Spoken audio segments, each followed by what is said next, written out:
మార్కెట్లో అన్నిటికీ కలితొచ్చినాయి అబ్బా. ఎచ్చి పచ్చి తయారు చేసుడు, సేమ్ టు సేమ్ కంపెనీ వస్తువు లెక్కనే ప్యాకింగ్ చేసుడు. పరిచవట్టి చూస్తే తప్ప ఏది నిజమో ఏది నకిలీయో తెలియకుండా అయింది. సోషల్ మీడియా పుణ్యమా అని పబ్లిక్ పరిస్థితి చూస్తా గట్లనే అయిందబ్బా. మనకు దోస్తులైన వాళ్ళు ఏసంటోళ్ళో తెలియదు, ఆ పేరు మీద నియంగా వాళ్ళే ఉన్నారా తెలియదు. కానీ ఉత్తగానే నమ్ముడు, ఆ టెన్క నెత్తికి చేతులు పెట్టుడైతే పక్కా. పాపం ఫేస్బుక్ ప్రేమ 14 కోట్లు తుట్టిపెట్టింది పట్నంలో ఓ డాక్టర్ కు. ఎర్రగడ్డ ఏరియాలో ఓ ప్రైవేట్ దవాఖానలో పనిచేస్తాడట. గా మొన్న ఫేస్బుక్ లా మోనికా అనే పేరుతోటి ఫ్రెండ్ రిక్వెస్ట్ వచ్చిందట. పెన్ల ఇడుపు కాగితం తీసుకున్నా అని చెప్తే ఏమటే దోస్తుని చేసుకున్నాడు. చాటింగ్, వాట్సాప్ కాల్స్ మాట్లాడుడు నడిచిందట.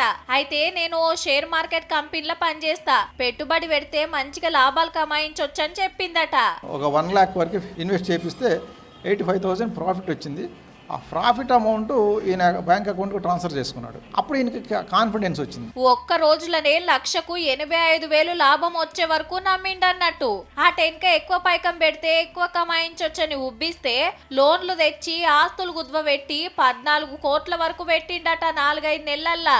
ఆ టెన్క షురువైంది అస్సలు కథ. బ్యాలెన్స్ 35 crores చూపిస్తుంది, కానీ విత్డ్రా కావడం లేదు. అది విత్డ్రా కావాలి అంటే కనుక ఇంకో 30% ట్యాక్స్లు కట్టాలి దానికి అని చెప్తారు. మోసపోయినా అని కేసు పెడితే ₹1 కోటి రికవరీ చేసిండట పోలీసులు. మాట్లాడింది నిజంగా మైలనో కాదో తెలియదు. ఏఐ టెక్నాలజీతోని లేడీ గొంతును బుట్టించి సైబర్ దొంగలే మాట్లాడుండొచ్చు. చూస్తున్నారు కదా, పెద్దోళ్ళనే అల్కగా బోల్తా కొట్టిస్తున్నారు. జర హుషారుండుండ్రి మరి.